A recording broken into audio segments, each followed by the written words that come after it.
So the connection between how houses were done in the past versus, essentially what the initiative is now is that the houses were pre-designed, pre-built, and allocated out when the needs were never really identified with the population who was going to occupy those homes.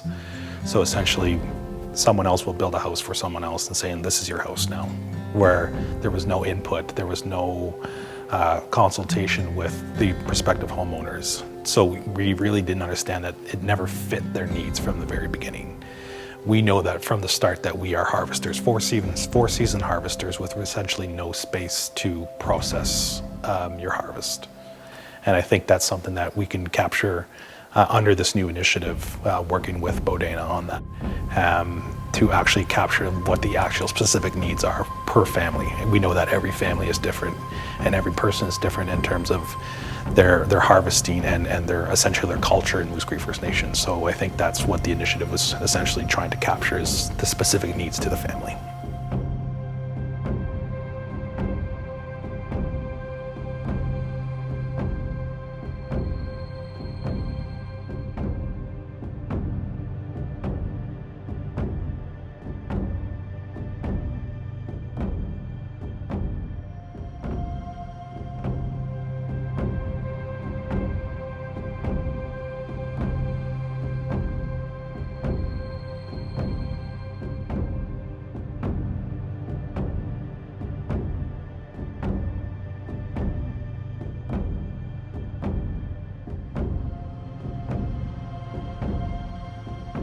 The residential school, they came out there where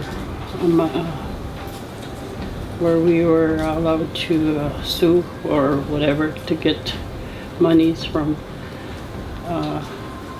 because of what happened to me, of losing some stuff, and I wanted to get something like this TP to gain back my knowledge of showing my family and also the youth and community.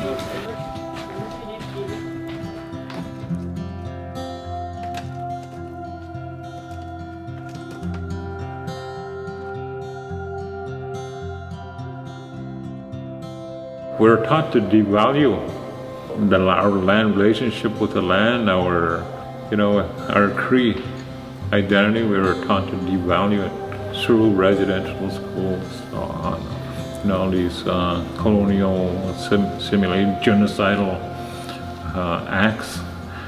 But now it's coming back now. We're able to say we're okay, we're Cree. It's nothing wrong with that. Or matter of fact, we're happy, good people. Just about 3 weeks ago, I was doing the goose dance. That's okay. Nothing wrong with that. Where at one time they were outlawed.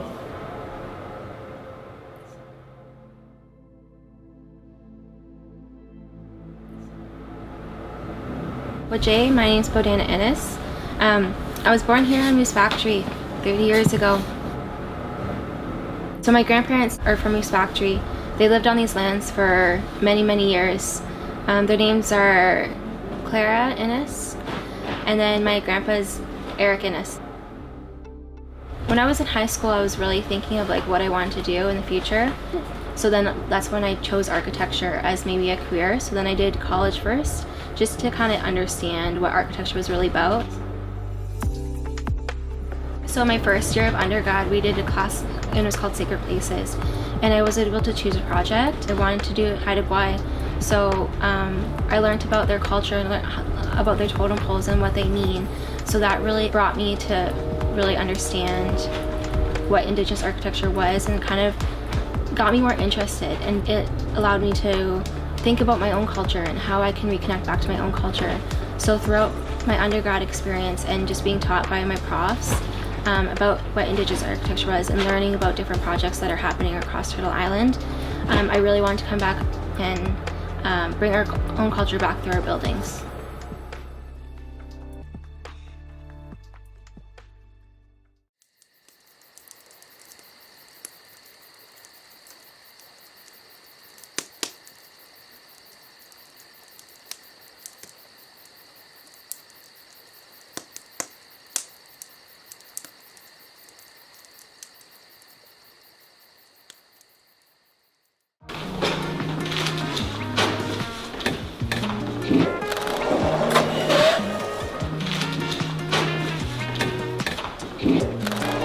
I'm setting up for the community engagement session that's going to happen tonight, which involves community members just talking about what they want for housing and the community planning process. So it's going to be like a engagement session.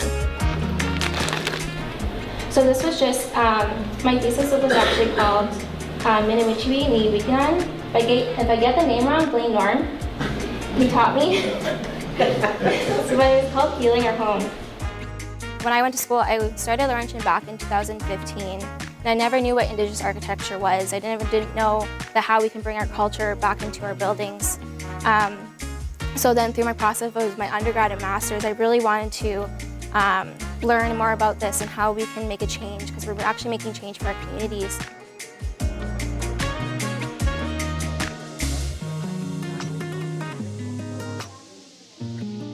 We have some street names. We're What are your really, street names? oh, we got a Geemoot Lane. This one here, Uncle's Way. We find that needles are being left around, and houses are being used for injection. So we created a safe space.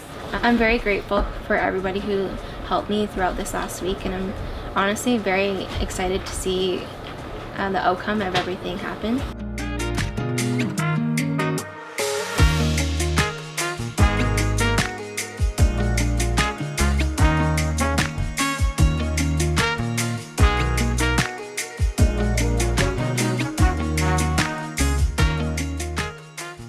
Good to see her doing what she's doing now, like with her education, and I'd like to see youth get their education and do what, like she said, an example for our community.